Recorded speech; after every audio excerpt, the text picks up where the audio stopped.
And we are live. Excellent. Jose, good morning. Good morning. How are you doing, Bryan? Good, doing well. Good morning to everybody out there. I'll throw a chat in here.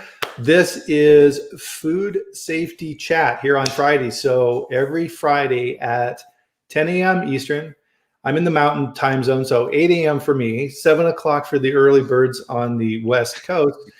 We do a live stream on food safety. And so today, Jose Sabal with Sabal Consulting and I are going to be taking your questions. This is going to be a little different than the one in the past. We've been kind of doing deep dives into particular regulatory issues and things like that. But this time, we're kind of mix it up a little bit. We're going to talk about the outcome of this, which is really the recalls and warning letters and all the things that companies have to fight through. And so we're going to be going through that. But before we get started here, please, in the let's see if I can point the right way. In the comments here, please say hello to us. Tell us where you're from. Anything you'd like to share. This is not a webinar, right? This is a live stream, and we're on Facebook, LinkedIn, YouTube, Twitter, right? We're on all of them at the same time. And the goal here is to answer your questions and work through these different food safety issues, right? It's a little different, and it's a lot of fun. So with that, so we got Alba. Good morning. Nice to see your pretty face there. Thank you for joining us. Much appreciated. So as your questions are coming up here, guys, as we dive into this, our goal here with Jose and I is to answer these live, right? And then, of course, this recording will be available on the live stream. You can review this through LinkedIn and things like that. Of course, then we can't answer questions, but you can see what we talked about as well. So one of the things, and Jose, I remember today. Let's, everybody out there, grab your favorite beverage. Mine is coffee. Oh, yes. That is very important. And Maria, here is mine. And Jose has his pretty flowery cup with his tea. Everybody join us for a drink here in the morning. Oh, that tea is bring, life to my body. Oh, that's good. I bought a new coffee maker. Oh, really? Yes, I bought a, nice. So it's a Mocha Master. So it's you can buy it on Amazon and things like that if you can find them. They're from Europe, I believe it's like Amsterdam. They hand make these machines, and so it's a coffee maker, but it has this reputation of making really, really good coffee, and I'm here to tell you it does. Okay, that's good to know. Yeah, so if you ever decide to switch over, or if anybody out there likes coffee, look at the Mocha Master on Amazon or other places, of course. Mauricio, good morning, Guatemala City. Nice. My sister-in-law and her husband are down in Costa Rica. They're getting ready to move down there, so they've been sent some pictures. Really? Yeah. So they're going to build a house down there. They live in the Los Angeles area, so they're going to go down there. Wow. So that's pretty cool. They sent some pictures of where they're going to build the house, so you can see mountains and the ocean. It looks absolutely gorgeous. So good for them. So we have a couple Guatemalan people on the line this morning, which is awesome. So one of the things, Jose, let's dive in here. Is if you have good systems and you have good processes and all the things that we've been talking about and what FDA is looking at and what you need for your food safety plan, the whole goal of these things is to protect public health, right? And if you have failures and you have systems that don't quite work, the result of that then is a recall. And people are kind of confused about recalls, and they kind of break into two main areas. There's food safety recalls, but there's also quality recalls too, but it's really the food safety ones that get the attention. So for example, a food safety recall maybe, and we saw this one here recently, is you've got moldy product, right? So it's like, it doesn't look nice, it's not pretty, it's not going to make anybody sick. But you want to protect your brand and get those things off the market. So you can have a class 2 or a class 3 recall to do that. But the serious guys are the class 1 recalls, as FDA calls them, right? This is where you've got a serious risk to public health, and people need to know. And there's a mechanism in place for that. Yes, Bryan, and I believe that it will be very good if we explain briefly. We're not going to get into all the details and whatever, but I mean briefly.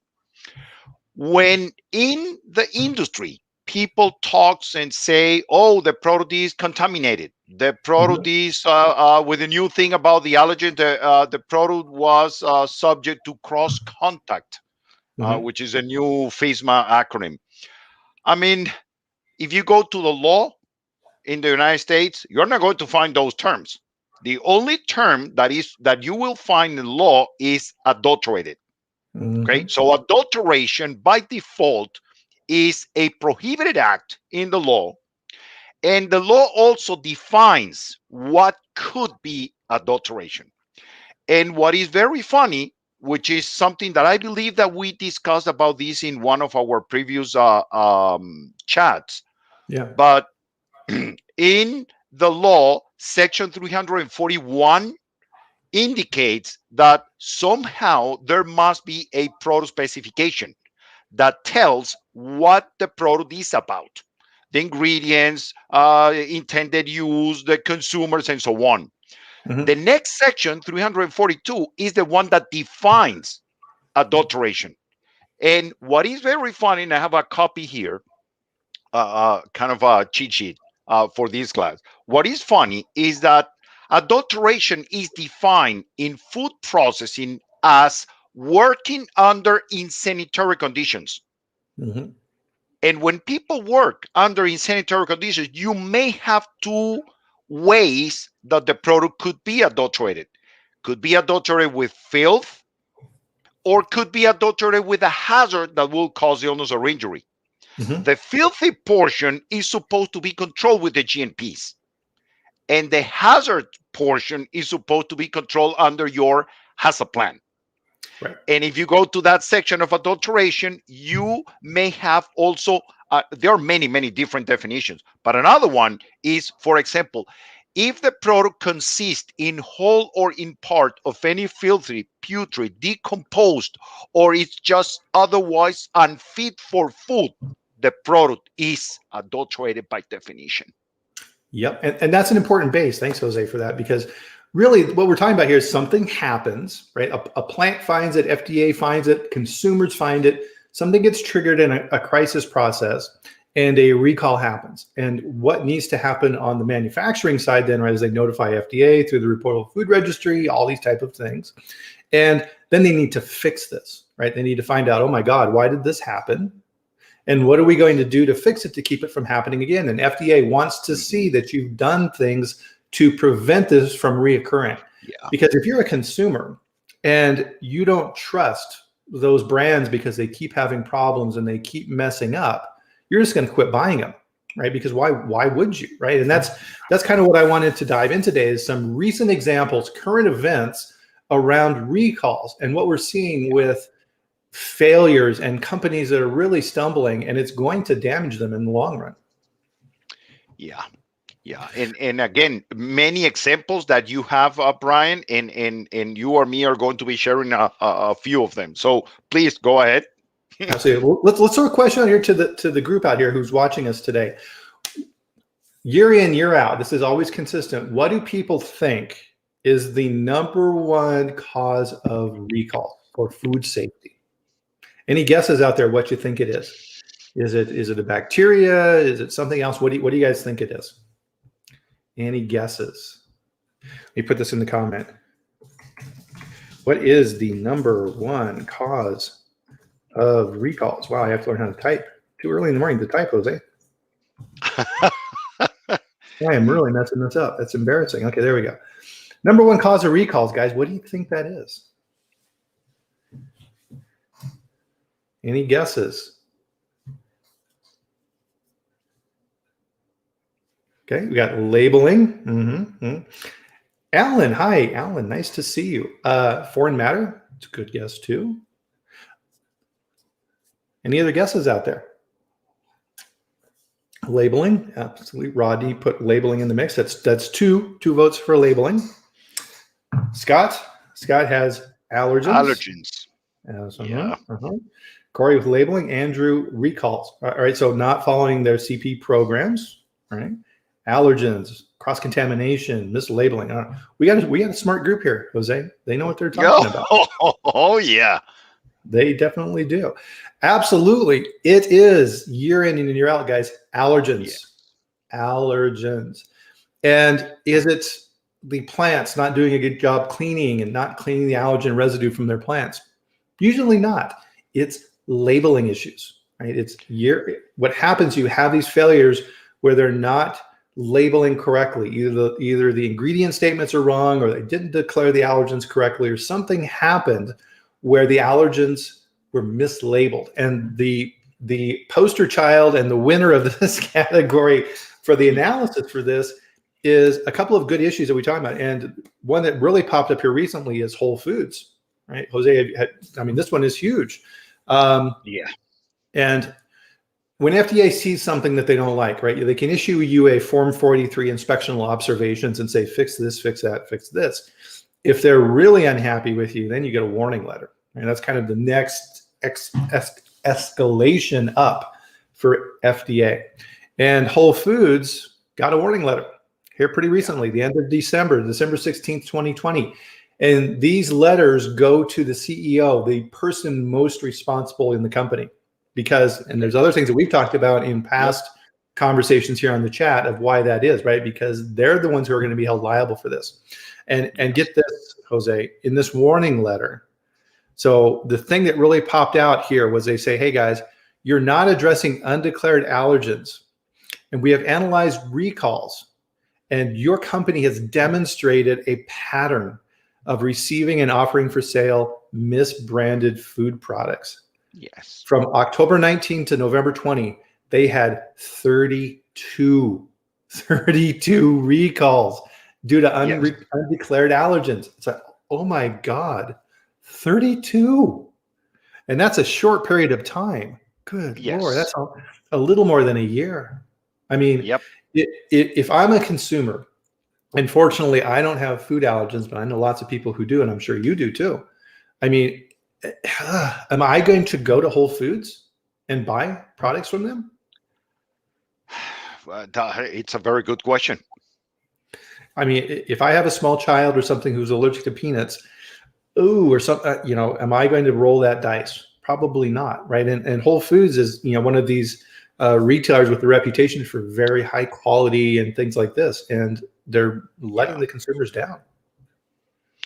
Yeah, and look at this, Bryan, because I mean, a lot of the audience is talking about already allergens and mislabeling and proper labeling and so on. And yes, whenever we are dealing with allergens in a food processing environment, we basically all of our controls are going to be focused on proper labeling. Mm-hmm. And also the prevention of cross contact. Okay. Right. So somehow all of the controls will naturally fall under any of those two categories. But based on the information that we have from the FDA, the reason number one is, the products do not have the right allergen, the right allergenic statement, the proper way indicating the ingredients or the things that may or may not be there, whatever it is. So my point, and Bryan, and look at this. Let's say that we want to control the pasteurization of the milk, okay? And there is a pasteurizer, and we need to be very concerned about the temperature and about the holding time and making sure that the diverter of the equipment works in case of the temperature goes. And there's so many things that must be watched, very carefully. Well, in the case of allergens, whenever we are trying to put the right label on the right product, real Bryan, how difficult is to, I see an apple, okay, I need to put the sticker that says apple over here because basically this is what we're doing. Yeah. And it's just not acceptable that something so easy is something missed so many times. Yeah, absolutely. And when you look through and this is all public data, that if you do a search for FDA recalls, you can find this information yourself.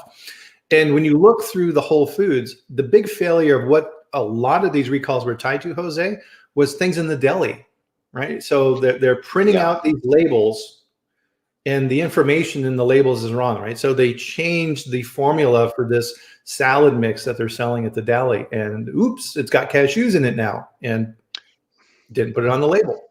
And FDA looked at their systems, right? Because this all boils back down to systems, right? Whatever system Yeah. Whole Foods has in place for managing this, it's not fast enough to keep up with what's happening in the stores. Yep. Yep.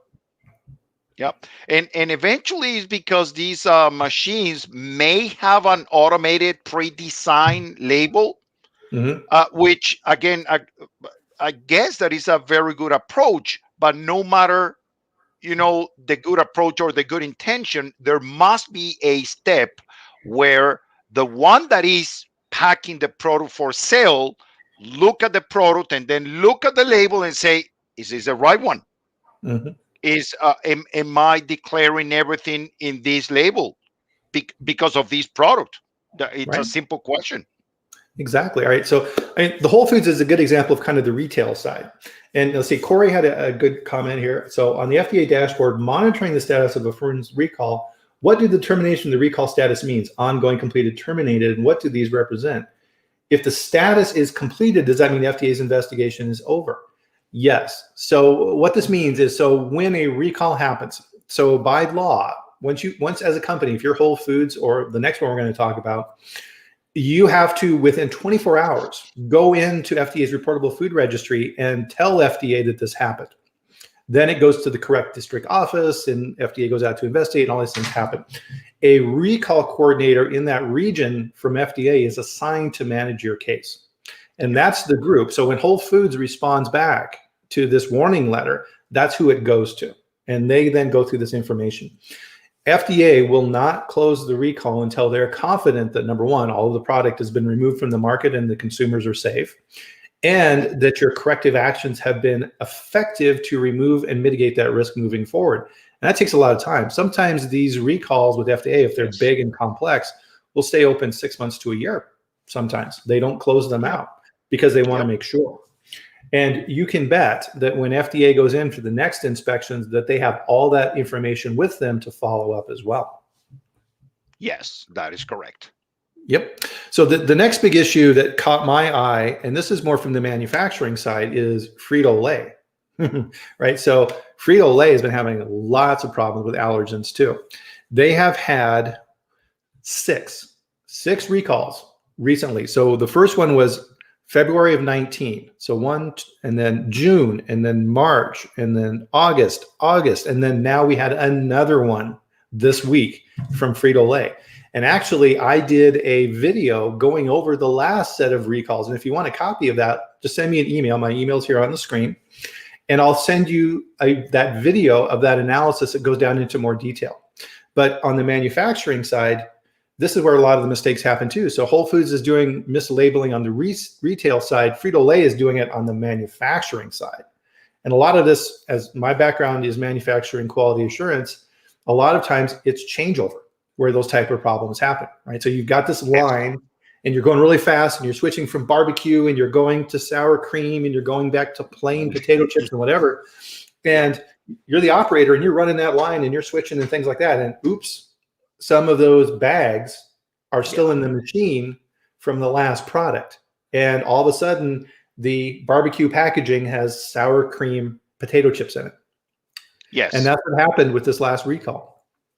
But really, you need to step back. And if I'm FDA, I'm looking at this and I'm saying, all right, Frito-Lay has been telling us, here's what we've done to fix this. And this has happened at multiple plants at Frito-Lay. So this is systemic, right? This is something within that company that is above and beyond just what one person is doing, right? There's something wrong with their processes. And they've told FDA, okay, we fixed it.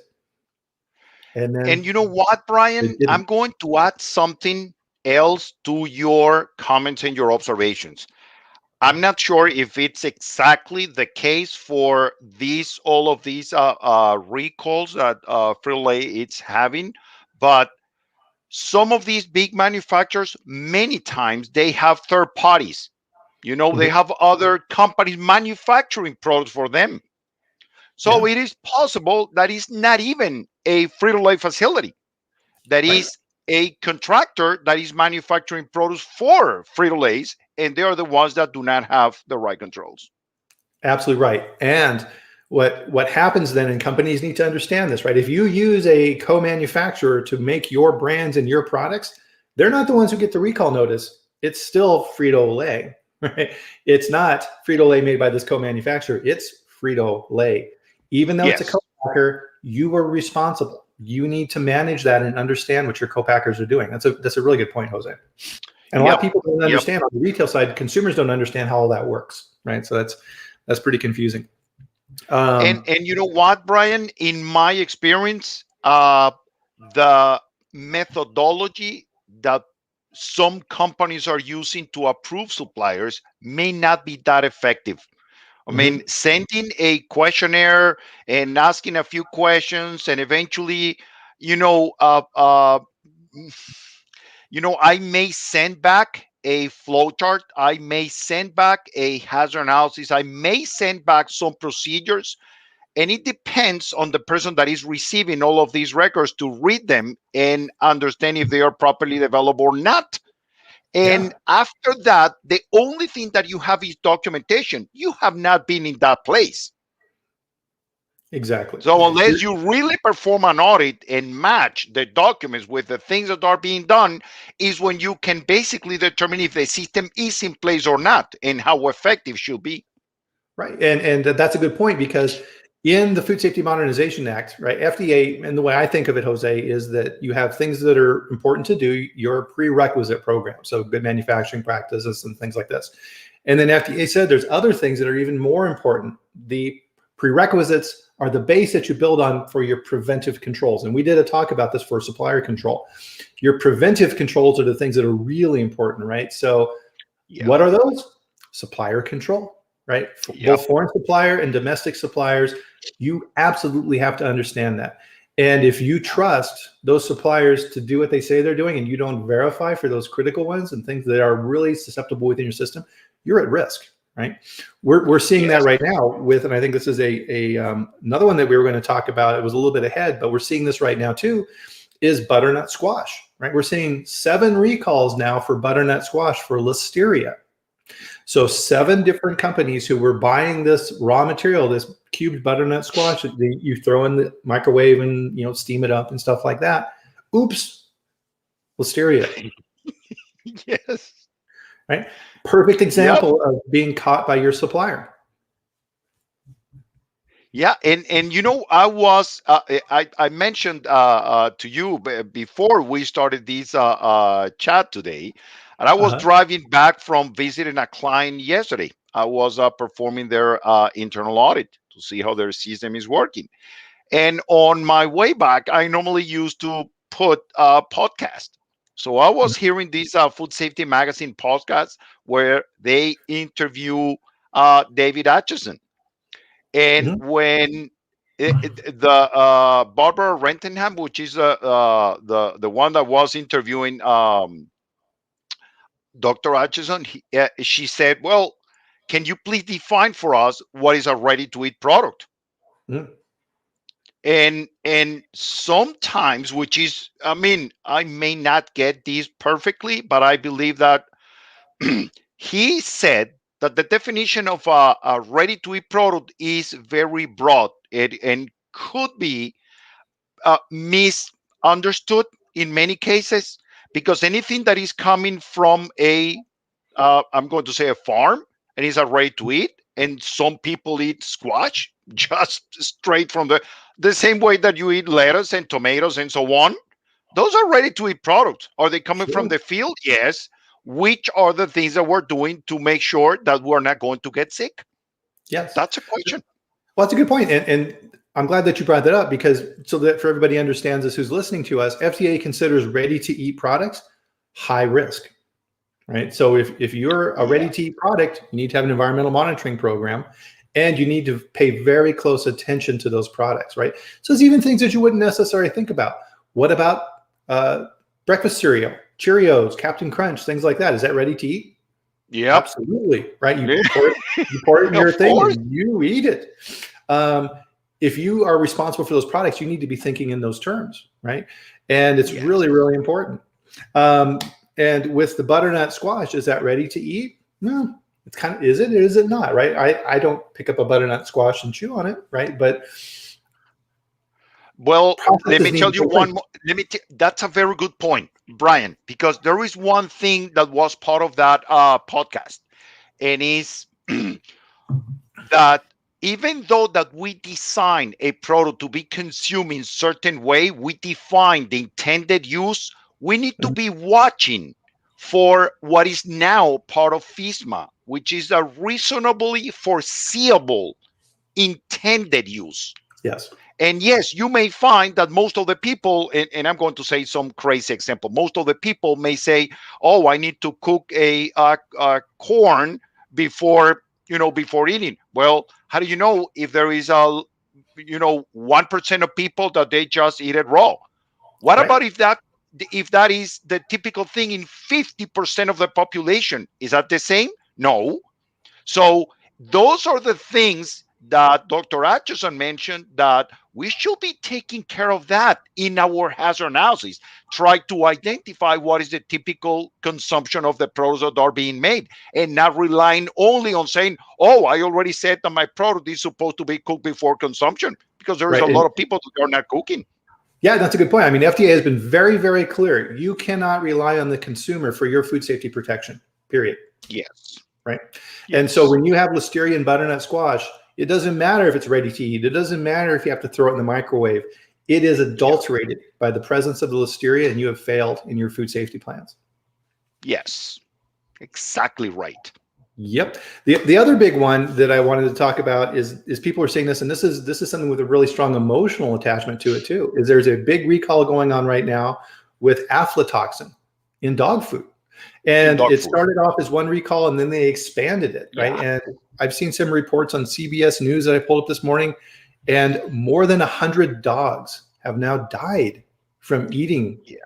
this contaminated dog food, and aflatoxin, so people don't necessarily know what aflatoxin is. So if you have grains and things like this and you don't store them properly and they get wet and moldy and things like this, that mold in a lot of cases can produce this toxin, which then goes into the food and kills our pets, right? And it can impact us as people too. And I think this one too, Jose, is a good example of the crossover and really now how FDA is viewing food for pets and foods for people. I mean, they're becoming closer and closer together on how those things are regulated.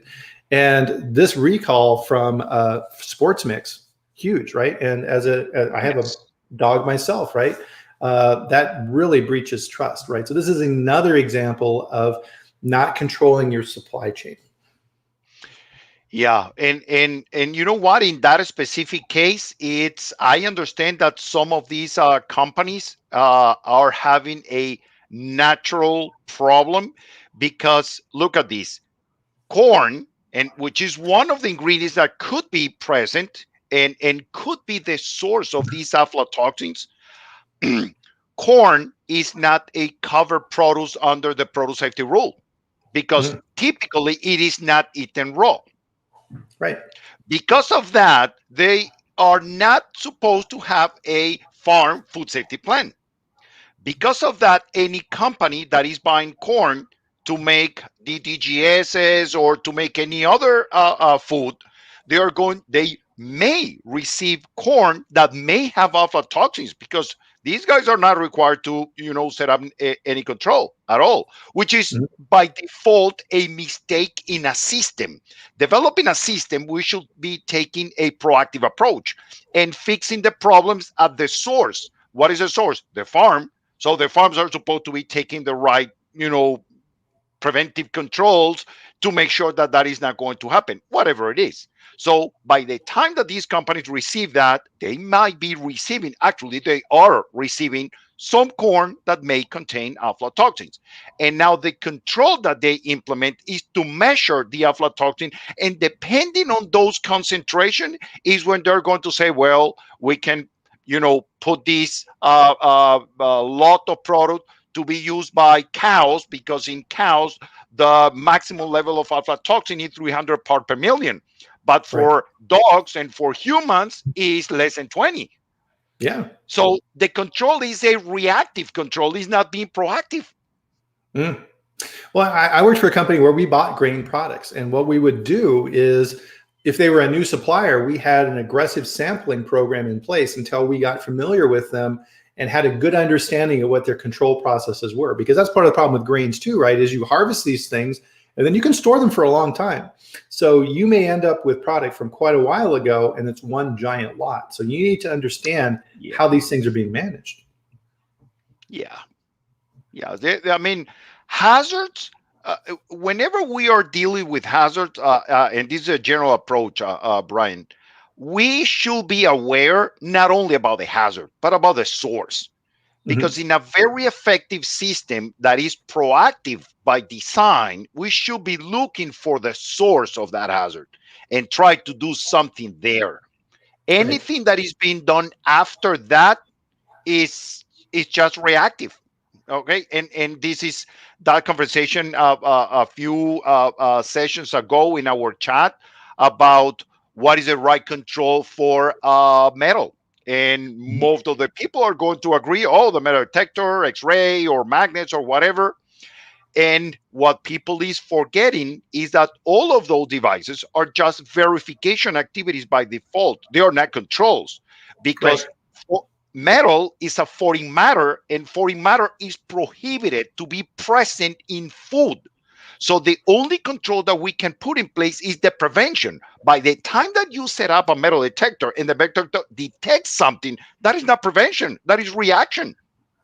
Yeah, the horse is out of the barn at that point. Yeah. That's a good point. Um, so let's see. Let's see. So we have a couple comments. Let's see. So Hans Dieter, thank you for your comments here. Let's see. So a lot of problems with allergen contamination line the transport of raw materials in bulk. Yep, absolutely. Right. So part of that is cross contamination in those trucks. So this is part of the reason why FDA put control of your logistics piece for sanitary transportation. Right. And it's Yes. rather limited in scope right now, but don't let that limit you within your company. You need to understand those risks within your supply chain. Absolutely. And you know what, Brian, this is funny, but you say limited scope. Hold on. Because if Yeah. you read, and that's in 21 CFR 1.900, you read the regulation, and 1.900 1 indicates that the company must be working, must be transporting products under sanitary conditions, which is Mhm. exactly the same way that the preventive control for animal food starts, that the preventive control for human food starts, that the foreign supply verification program starts, is by saying you need to maintain and handle foods under sanitary conditions. Yep, absolutely. So that's a very good point. Now, part of this is, and so this was kind of a new thing we did today. I think this went very well. We had some excellent questions. And part of this is, and I think the overall lesson, right, we'll bring this kind of back up to the 30,000 foot level here, Jose, as we close out, is that you need to keep in constant contact what's going on out there in the food safety world. If you are responsible for food safety in any way, what are those new threats? What are those things that are changing that you need to be taking a look at? It's like, okay, well, Whole Foods is not doing a very good job at labeling. Frito-Lay is not doing a good job at labeling. How's my labeling systems? Am I as good as I think I am? Supply Yeah. chain, butternut squash, aflatoxin dog food. Do I really understand the risks in my supply chain? And if FDA shows up and I get caught up in one of these recalls because of this, do I actually have robust systems in place? You need to be constantly looking at these things and challenging them to make sure. So you need to go to these sites. So look at FDA recalls, look at FDA warning letters, all these things to make sure that you're staying current with the latest threats because this constantly changes. Yes. And you know what, Brian, going back to the same thing. You may design a wonderful system, wonderful procedures, the documentation is just excellent, outstanding, whatever. But what about the effectiveness of the training program? Are we explaining our employees the whys they are doing their things, all of the Mhm. following all of those procedures? Are we explaining them what is the criteria, what is acceptable, what is not acceptable? Because that is Right? going to be part of the effectiveness of these programs. Right. And so we'll close on that with the example of the dog food, right? So if you're working at a pet food company and you're bringing in lots of grains, because that's a big part of what dog foods are, is you need to make sure that your receiving inspection people understand what they're looking for and why, right? Because unfortunately, things like mold growing in the grains is kind of it's a spotty thing, right? You can have a truckload that gets wet because it's been sitting out in the rain and then it sits around for a while and that shows up at your plant. Right? You need to be constantly vigilant for these things because all you need is one trip up. And to your point, Jose, I think it's a really good one, right? It's we need to explain to our people, here's what we do, but also here's why we do these things, right? People need to understand that. And when they do, they can act more proactively, to your point, on managing these systems. So that's a good way to end this, I think. Excellent comments, guys. Really appreciate it. Any closing thoughts, Jose? I believe that the closing thought that I'm going to use today, Bryan, is one that I experienced for many years ago, one that I have been watching very closely, and something that I know that is going to cause a little bit of a shake in our future, which is the food safety culture. Okay.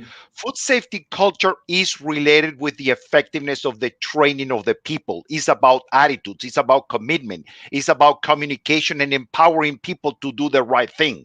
So that is the reason why when training, telling people the why and explaining what is the criteria and explaining what is acceptable and what is not acceptable, that is, 100% related with the culture of that company. Yeah, you're absolutely right. And it's about managers and senior managers and the president of the company to develop this culture, which is very effective in explaining what the company is doing, what is the vision and mission of the company, why we are supposed to be knowledgeable about what is adulteration and what is an allergen and how we properly label allergens. Yes. And if you're the CEO of a company and you're getting that warning letter, you need to ask some hard questions and say, do we really have a food safety culture? Right. So for a couple of our examples today, the answer is probably no. Right. They need to work on that. Yep. All right. Well, everyone, thanks again for participating. We really appreciate it. I know, Jose, I really enjoy these, and hopefully we're getting some good information out there for people. And have a good weekend, my friend. And you too. Bye-bye, everyone. Thanks, everyone. Appreciate it. Talk to you soon.